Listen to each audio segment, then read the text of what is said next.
সুতোয় দুলছে নানা চীনা অক্ষর, প্রতিটি অক্ষরই মূলত একটি করে বার্তা।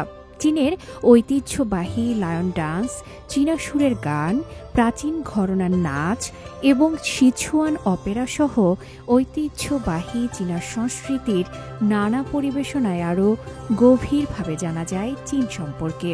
এভাবেই বর্ণিল এক আয়োজনে বাংলাদেশের রাজধানী ঢাকায় ব্র্যাক বিশ্ববিদ্যালয় ক্যাম্পাসে অনুষ্ঠিত হল চীনা ভাষা দিবস 2025। Zero distance to Chinese language প্রতিপাদ্যে মঙ্গলবার ব্র্যাক বিশ্ববিদ্যালয়ের নিজস্ব ক্যাম্পাসে দিনব্যাপী অনুষ্ঠিত হয় এই দিবস। ব্র্যাক ইনস্টিটিউট অব ল্যাঙ্গুয়েজেস আয়োজন করে চীনা ভাষা দিবসের এই অনুষ্ঠান। বিশ্বের প্রাচীনতম ভাষাগুলোর মধ্যে একটি চীনা ভাষা। এর ইতিহাস 5000 বছরেরও বেশি পুরনো।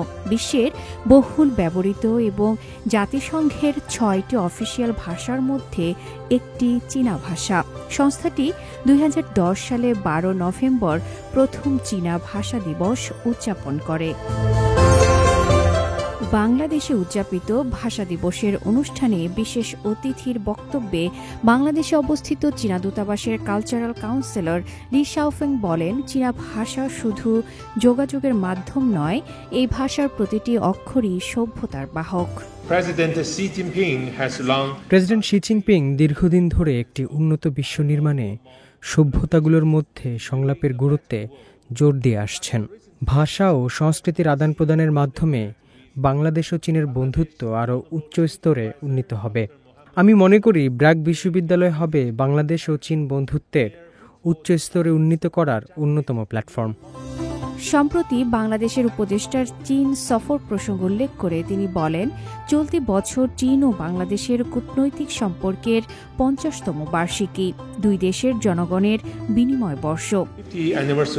এই বছর বাংলাদেশের উপদেষ্টা ডক্টর মোহাম্মদ ইউনূসের চীন সফরের মাধ্যমে দুই দেশের কূটনৈতিক সম্পর্ক আরও গভীর হয়েছে। পাশাপাশি এবারের সফরে দুই দেশের সংস্কৃতি ও শিক্ষায় নতুন ক্ষেত্র উন্মোচিত হয়েছে। ব্র্যাক ইনস্টিটিউট অব ল্যাঙ্গুয়েজের উপদেষ্টা এবং প্রতিষ্ঠাতা লেডি সৈয়দা সারওয়াত আবেদ বলেন, আজকের আয়োজনে উপস্থিত ব্র্যাক বিশ্ববিদ্যালয়ের শিক্ষার্থীদের জন্য চীনের দরজা খোলা। এছাড়া অনুষ্ঠানে অতিথি হিসেবে উপস্থিত ছিলেন ঢাকা বিশ্ববিদ্যালয়ের কনফুসিয়াস ইনস্টিটিউটের চাইনিজ ডিরেক্টর ইয়াং হুই এবং নর্থ সাউথ বিশ্ববিদ্যালয়ের কনফুসিয়াস ইনস্টিটিউটের চাইনিজ ডিরেক্টর মা শিয়াওয়ান এবং বিশ্ববিদ্যালয়ের শিক্ষক ও শিক্ষার্থীরা। ভাষা দিবস উদযাপনের প্রথমে বাংলাদেশের জাতীয় সঙ্গীত ও পরে চীনের জাতীয় সঙ্গীত পরিবেশনার মাধ্যমে অনুষ্ঠান শুরু হয়। দিনব্যাপী আয়োজনে চীনা ভাষা শিক্ষা নিয়ে একটি উন্মুক্ত আলোচনা অনুষ্ঠিত হয়। বাংলাদেশি শিক্ষার্থীদের জন্য চীনের স্কলারশিপের নানা সুযোগ তুলে ধরা হয় তাতে।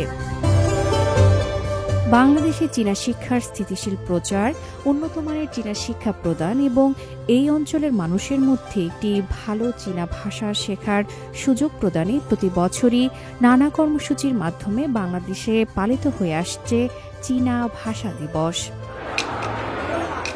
আফরিন মিম, CMG বাংলা।